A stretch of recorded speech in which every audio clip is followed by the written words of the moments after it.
Hello students, this is your history lesson. Today we are going to read chapter 7 Communal and Political Awakening 1920 to 1930 from Understanding History for class 8. So we start our lesson. This is page number 50 from your book. The period of the 1920s was also one of unrest and disturbances among the two communities of India, the Hindus and the Muslims. Some parties other than the Congress and the Muslim League caused riots among the communities. Here right, a violent disturbance of the peace by a crowd. The Congress and the Muslim League as political parties remained aloof from these activities, aloof, not friendly or willing to take part in things. The Sanghtan and Shuddhi movements. During the 1920s, radical communal parties such as the Shuddhi and Sanghtan caused communal riots. The Shuddhi movement wanted to convert all the Muslims of the subcontinent into Hindus and started to work on the poorer and backward sections of Muslims. Sanghtan started by Pandit Madan Mohan Malaviya was a movement to reunite the different sections of Hindus and make them into a powerful nation strong enough to fight the Muslims if need be. Out of this grew the Hindu Mahasabha, which adopted the policy of India for the Hindus only. Although the Muslims organized the Tanzim and Tabligh movements, they were quite ineffective against the stronger Hindu movements. The seed of distrust of each other's religious beliefs was sown and was to grow and flourish as attitudes hardened towards each other. So students, it was an attempt to transfer the traditional religious identities into modern political ones. The Congress changed its political views. This hardening of attitudes of both the Muslims and the Hindus began to be felt in the political field as well. Gandhi, who had been jailed after the non-cooperation movement was released in 1924, he decided to live in Ahmedabad away from Congress politics and concentrate on village improvement through mass literacy. Congress itself went through a period of internal differences and came to be influenced more and more by the Hindu Mahasabha. It had achieved a mass following by the 1920s with a membership of 2 million, apart from the local branches, provincial committees and the All India Congress Committee. Gandhi now added the Congress Working Committee, whose work was to formulate policies. For Gandhi, the Congress Working Committee would become the alternative administrative structure that could take over from the Raj when it decided to leave India. About this time, three young men, Jawaharlal Nehru, Subhash Chandra Bose, and Jaya Prakash Nayan, came to influence the views of the Congress and campaigned for dominant status as the goal for Indian independence. Students, the term Dominion was used to refer to one of several self-governing nations of the British Empire. The British movement also decided to gauge the mood of the Indian people. Gauge here means to calculate an amount by using a measuring device. So they were measuring the device, they were taking gas, decided to gauge the mood of the Indian people to review the situation before the elections of 1929 were due and if any amendments were to be made to the 1919 reforms. The Simon Commission 1927, Lord Birkenhead, the Secretary of State for India, sent the Simon Commission in 1927 to find out the views of the main political parties. All 7 members of the commission were British parliamentarians. No Indians were included. On arrival in India, the Simon Commission was greeted by a mass demonstration with black flags and jeering slogans of Simon Go Home. Jeering here means making rude and mocking remarks, typically in a loud voice. It was the same wherever they went, be it Bombay, Calcutta, Delhi, Lahore, Lucknow, or Madras. The political leaders of the Congress and the Muslim League boycotted them. The Simon Commission report was abandoned even before it was published in 1930. Abandoned to leave behind. The message for the British government was that the fate of the Indian people had to be decided by their own opinions and not by the politicians sitting in the British Parliament at Westminster. So, students, Simon Commission was a group of 7 members of Parliament under the chairman of Sir John British Simon.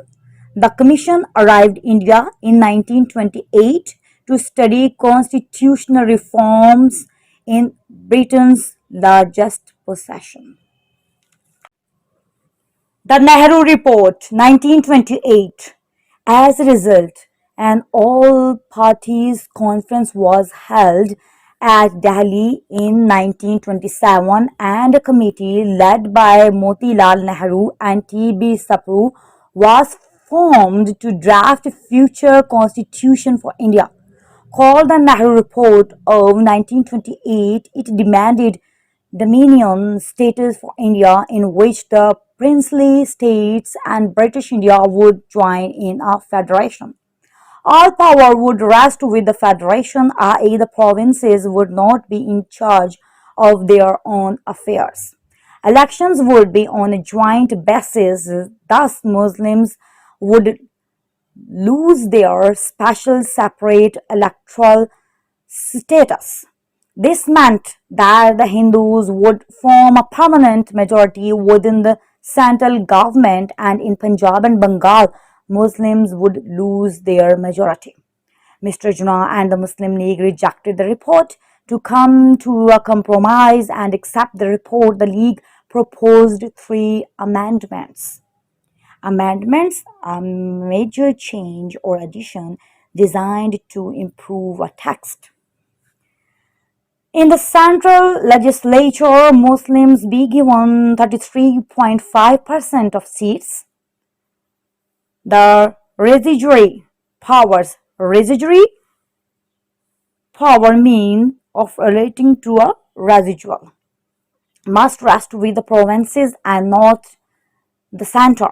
The Muslims of Punjab and Bengal should be represented on the basis of population for 10 years at least till a revision is made to this principle.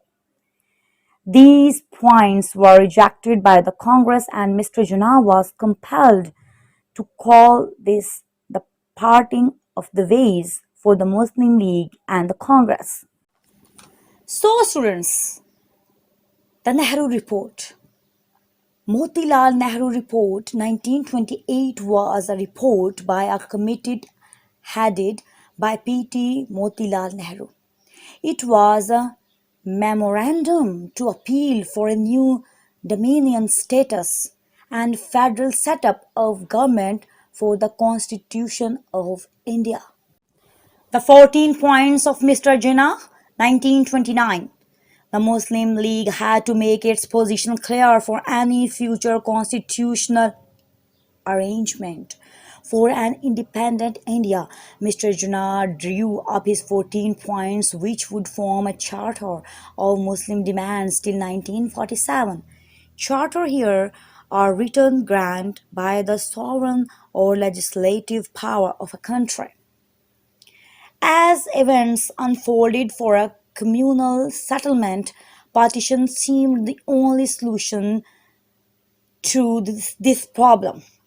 Muhammad Ali Jinnah's 14 points, the League, after anxious and careful consideration, most earnestly, with deep and sincere feelings, and emphatically mean in a forceful way, lays down that no scheme for the future constitution of the government of India will be acceptable to Muslims of India until and unless the following basic principles are given effect to and provisions are embodied therein to safeguard their rights and interests. Interest here, the feeling of wanting to know. 1. The form of the future constitution should be federal with the residuary powers vested in the provinces. 2. A uniform measure of autonomy shall be granted to all provinces. 3. All legislatures in the country and other elected bodies shall be based on the definite principle of adequate and effective representation of minorities in every province without reducing the majority in any province to a minority or even equality. 4. In the central legislature, Muslim representation shall not be less than one third. 5. Separate electorates to continue. 6. Muslim majorities in Punjab, Bengal, and NWFP should not be affected by boundary changes. 7. All religions to have freedom of worship, education, and assembly. 8. No law should be agreed affecting a particular religious group unless three-quarters of the members of the legislature belonging to that religion vote for it. 9. Sindh should be a separate province. 10. Reforms should apply to NWFP and Balochistan in the same way as to other provinces. 11. Muslims should have a proper share of the jobs in government service. 12. The Constitution must protect Muslim education, language, religion, and culture, and Muslim charities must receive their fair share of government grants.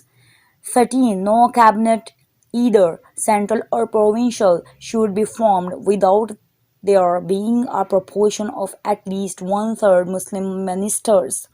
14. No change shall be made in the constitution by the central legislature except with the agreement of the states constituting the Indian Federation.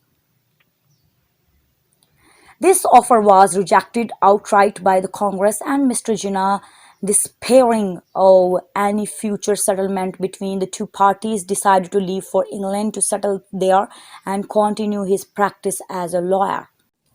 So, students, 14 points were proposed by Muhammad Ali Jinnah in response to NAO Report. Basically, these were consisted of Delhi proposal, Calcutta amendments, and demand for continuation of separate electorates and reservation of seats for Muslims in government services and self-governing bodies. Allama Iqbal's Allahabad Address 1930. On 29 December 1930, a year after Muhammad Jinnah's putting forward his 14 points, Allama Iqbal presided over the All India Muslim League session at Allahabad. He went a step further and called for a separate state for the Muslims in which they were in a majority. He first explained the basis of his proposal, that it was not based on hostility towards the Hindus but on the need to preserve and protect Muslim faith and culture. Iqbal put his vision in his own words. I therefore demand the formation of a consolidated Muslim state in the best interests of India and Islam. I would like to see the Punjab, Northwest Frontier Province, Sindh and Balochistan amalgamated into a single state. Amalgamated means combined or united, or we can say unit to form one organization. Self-government within the British Empire or without the British Empire, the formation of a consolidated Northwest Indian Muslim state appears to me the final destiny of the Muslims of Northwest India. The Lahore Resolution of 1940 echoed this demand, including East Bengal too. The future West Pakistan would comprise those areas indicated by Allama Iqbal in 1930. The poet of the East.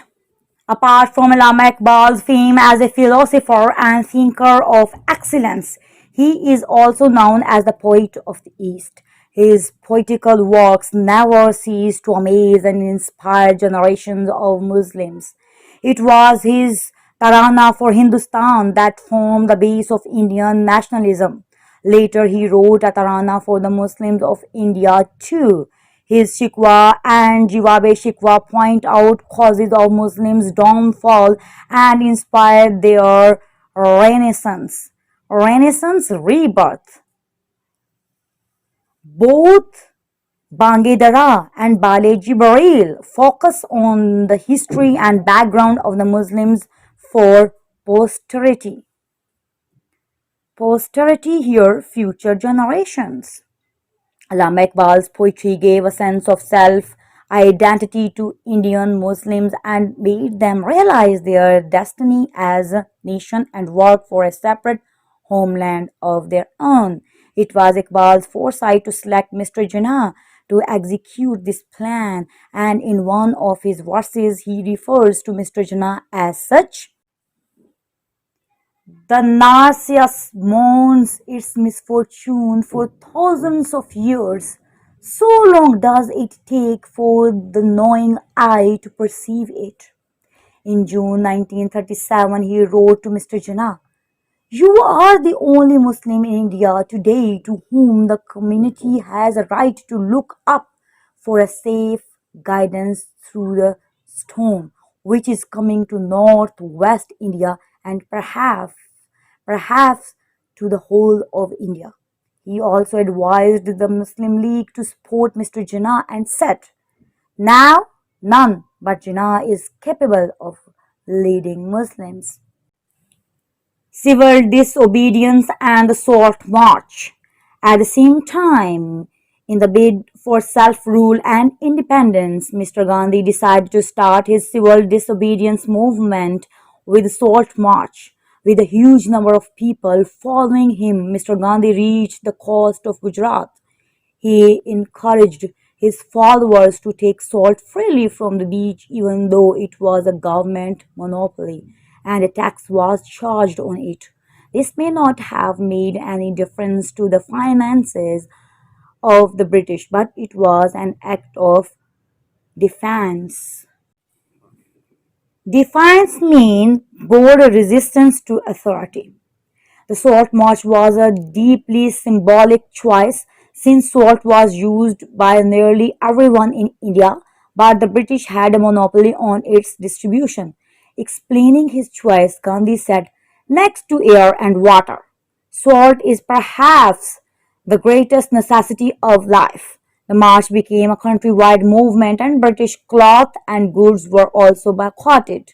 By the end of 1930, Gandhi, Jawaharlal Nehru and 29,000 people were arrested for civil disobedience, except for Ghaffar Khan and his volunteers, known as Khudaye Khidmatgar. Other Muslims did not take part in this campaign. Lord Irwin, in the meantime, Lord Irwin, in the meantime, saw the mood of the Indians and decided to consider dominion status for India. He called all the representatives of the Indian people for a roundtable conference in London to chalk out a new constitutional settlement. First, chalk out means to plan something. So, what was civil disobedience? It was an act It was led by Mohandas Gandhi to protect British rule in India. During the march, thousands of Indian followers followed Gandhi. The march became a country-wide movement, and in this movement, British things were boycotted by the Indians. Gandhi, Jawaharlal, and 29,000 people were arrested for civil disobedience. What happened at the end? At the end, India, at the end, Lord Irwin called all the representatives of Indian people for a round table conference in London to plan something. Now come to the questions. Question 1. How did relations between Hindus and Muslims begin to worsen after the Chori Chora incident? Answer. After the Chori Chora incident, Gandhi's decision to call off the movement had a huge adverse impact on the Khilafat volunteers. The widespread reaction among them was that they were cheated. Sadly, many leaders of the Khilafat movement were caught in the trap. Common Muslims were left high and dry. Many were of the opinion that they should forsake Gandhi and his guidance and should continue opposing the British policies on their own. These situations became the cause of Hindus and Muslims' separation. Question 2. Explain which religious movements made the attitude of Hindus and Muslims harden towards each other. Answer. During the 1920s, radical communal parties such as the Shuddhi and Sanghathan caused communal rights. The Shuddhi movement wanted to convert all the Muslims of the subcontinent into Hindus and started to work on the poorer and background sections of Muslims. Sanghathan, started by a Pandit Madan Mohan Malaviya, was a movement to reunite the different sections of Hindus and make them into a powerful nation strong enough to fight the Muslims if need be. Although the Muslims organized the Tanzim and Tabligh movements, they were quite ineffective against the stronger Hindu movements. The seed of distrust of each other's religious beliefs was sown and was to grow and flourish as attitudes hardened towards each other. Question 3. Why was the Simon Commission met with black flags on their arrival in India? Answer. On arrival in India, the Simon Commission was greeted by a mass demonstration with black flags and jeering slogans of Simon, go home. It was the same wherever they went, be it Bombay, Kolkata, Delhi, Lahore, Lucknow, or Madras. The message for the British government was that the fate of the Indian people had to be decided by their own opinions and not by the politicians sitting in the British Parliament at Westminster. Question 4. What was the importance of Nehru Report of 1928 and why did Mr. Jinnah propose 3 amendments to it?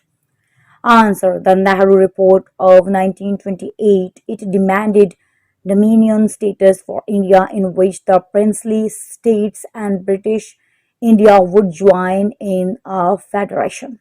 All power would rest with the federation, i.e. the provinces would not be in charge of their own affairs. Elections would be on a joint basis, thus Muslims would lose their special separate electoral status.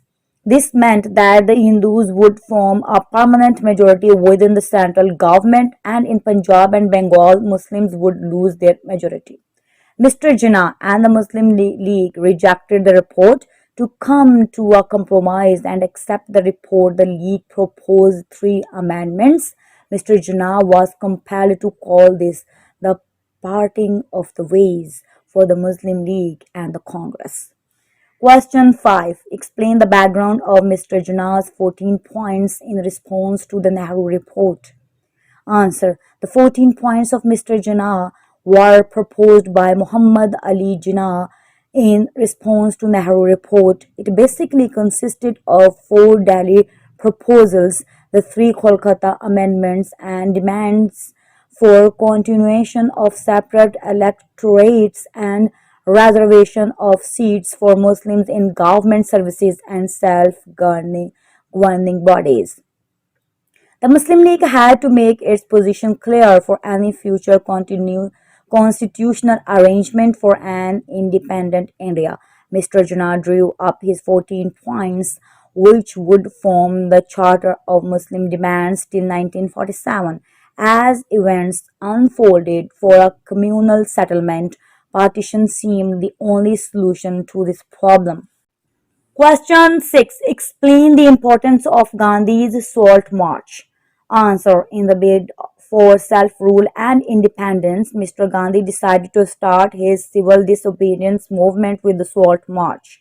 The Salt March was a deeply symbolic choice since salt was used by nearly everyone in India, but the British had a monopoly on its distribution. Explaining his choice, Gandhi said, "Next to air and water, salt is perhaps the greatest necessity of life." The march became a countrywide movement, and British cloth and goods were also boycotted. By the end of 1930, Gandhi, Jawaharlal Nehru, and 29,000 people were arrested for civil disobedience. Except for Ghaffar Khan and his volunteers did not take part in this campaign. Lord Irwin, in the meantime, saw the mood of the Indians and decided to consider dominion status for India. He called all the representatives of the Indian people for a round-table conference in London to chalk out a new constitutional settlement. Thanks for listening. For new videos, don't forget to subscribe my channel. And if you like my videos, please share and like.